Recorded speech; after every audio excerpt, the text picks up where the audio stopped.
బామా బామా ఏమిట్రా కళ్ళు కనపట్టలేదు కదా అని చెవులు కూడా వినిపించటం లేదనుకుంటున్నావుట్రా వెతివేతవా చెవు కోసిన మేకలా ఏమిటా అరుపులు?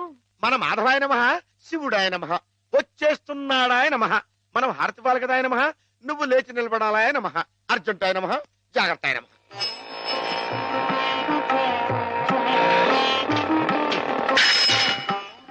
మెట్లు మెట్లు మెట్లు చూసుకో. నేనెంత అదృష్టవంతురాలి మాధవ. ఇది 100వసారి పరమశివుడు నా గుమ్మంలోకి రావటం. చంద్రశేఖర చంద్రశేఖర. బామా నువ్వు ఇక్కడ శ్లోకాలు మొదలు పెడితే అక్కడ ఇంకో శివుడు రంగప్రవేశం చేస్తాడు. నా మాధవుడు ఉండగా ఇంకొకటి శివుడి వేషం వేయడమే పళ్ళు రాలగొడతాను. నా మాధవుడి ముందు ఏ శివుడైనా దిగదుడిపి వాడెవడైనా సరే గడ్డిపోచ, గుడ్డిగవ్వ, చిల్ల పెంకు, చీపురు పుల్ల, చిల్లి కాసు.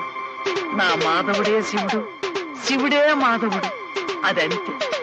బామా బామా బామా నువ్వు ఇక్కడ ఇలా ఉబ్బేస్తూ ఉంటే అక్కడ దక్షుడు ఆ మహాతల్లిని అవమానపరిచే ఉంటాడు. నువ్వు తప్పుకో.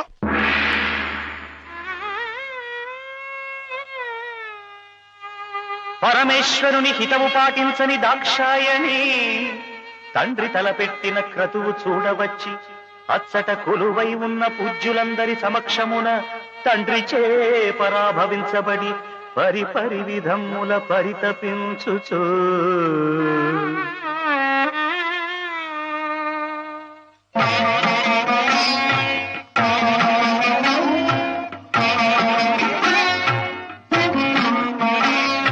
శివనింద చెవిని బడి పాపమందిన జన్మపతి పాద సేవకిక పనికి రాదమ్మా.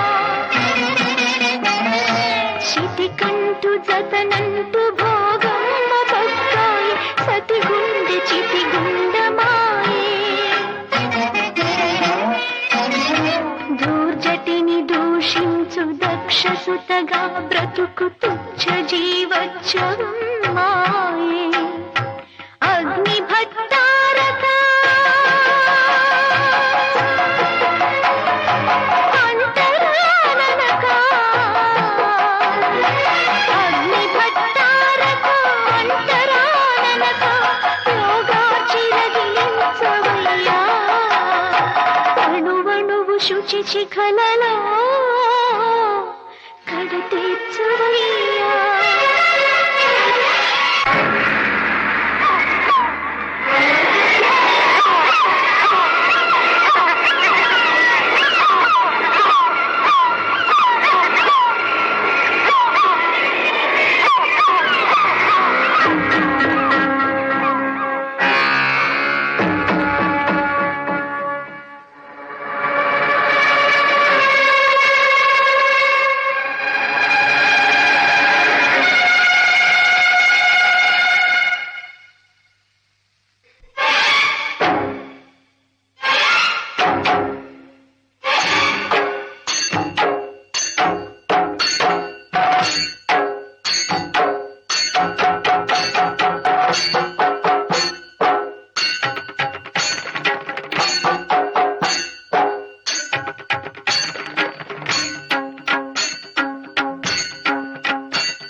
అతల వితల పాతాళ సప్తకము అతల కుతలమౌ అపశ్రుతి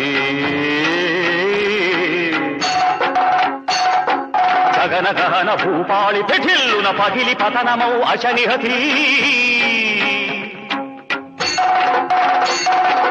అజ్జణుదక జణుతాళ తతుల భీభత్స భయానక రసాకృతి. తద్ధిమి తత్తహితోద్ధృత భీషణ భైరవ పదోద్ధతి. అగ్న హృదయ బడభగ్నులు చిమ్మెను భర్గభాల భీమ భృకుటి. దగ్ధ సహచరిణి తలపులుగా దిశలల్లెను తామ్ర జటాజూటి.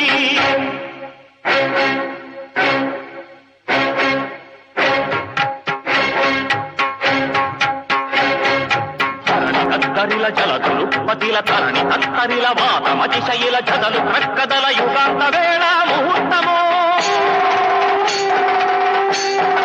సమస్త సంహారక సన్నద్ధుని క్రుద్ధుని రుద్రుని వీరభద్ర సుష్టున్ముఖమైన ప్రతిహత పద ఘట్టనమో.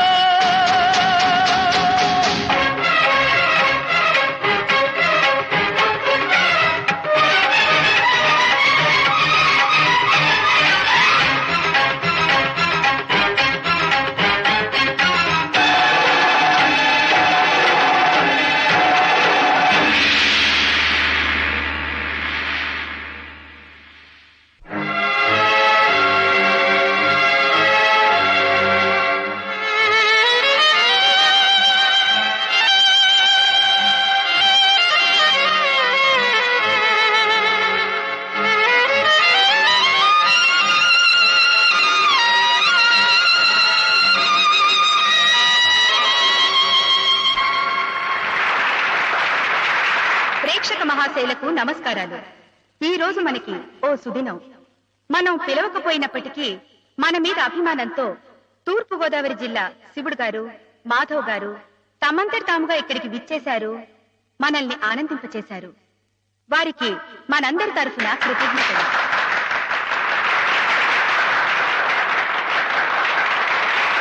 చూడండి బాబు, నాలుగు మొక్కలు మాట్లాడి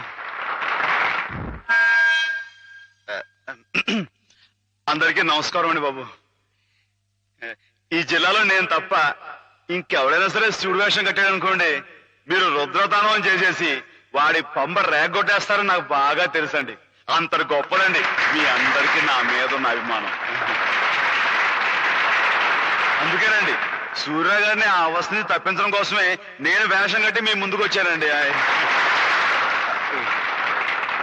ఏమండో సూర్య గారు, ఏమండో మిమ్మల్ని రండి రండి. వీరు గొప్ప నటులను కూడా విన్నానండి. ఒక విషయం మాత్రం గుర్తుంచుకోండి సూర్య గారు, మా ఈ తూగో జిల్లాలో తప్పించి మిగతా జిల్లాలో మీరు వేషం కట్టి మంచి పేరు సంపాదించుకోవాలని మనస్ఫూర్తిగా కోరుకుంటున్నానండి.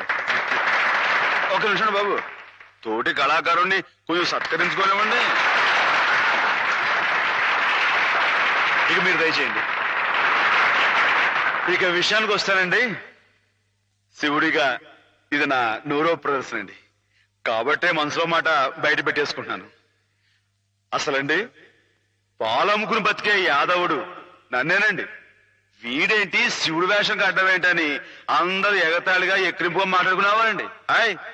అట్లాంటప్పుడు రేయింబావులు కష్టపడి నాకు ఆట పాట మాట ఒకటేంటండి అన్ని స్వచ్ఛంగా నడిపిన మా గురువు గారు, ఇదిగో హేమ గారు. ఈ రోజున హేమ గారు ఇక్కడ ఉంటాం అన్నది నిజంగా నా అదృష్టం అండి. ఈ దండ నాకు కాదండి, హేమ గారికి చెందాలి. అమ్మాయి గారు మీరు ఒకసారి పైకి రండి. రండి, మరేం పర్వాలేదు. రమ్మని మీరు అని చెప్పండి బాబు. రండి. మొహం అండి. వీరేనండి మా గురువు గారు. చంద్రుడికో నూలు పోగులాగా మీకు ఇది సమర్పించుకుంటున్నాను.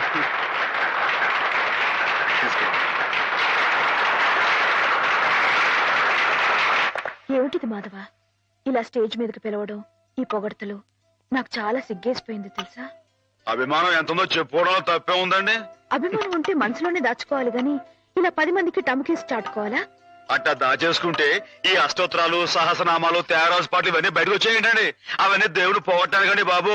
ఒకసారి మనసు దండం పెట్టేసుకొని సరిపోద్ది అనుకుంటే మరి రాసినంతా పిచ్చోళ్ళ ఎర్రోళ్ళ ఏమండో. మీకు అన్ని తెలుసు అనుకోమాకండి, కొన్ని కొన్ని మీకు తెలివి తెలుసా బాబు? ఏమండి నీతో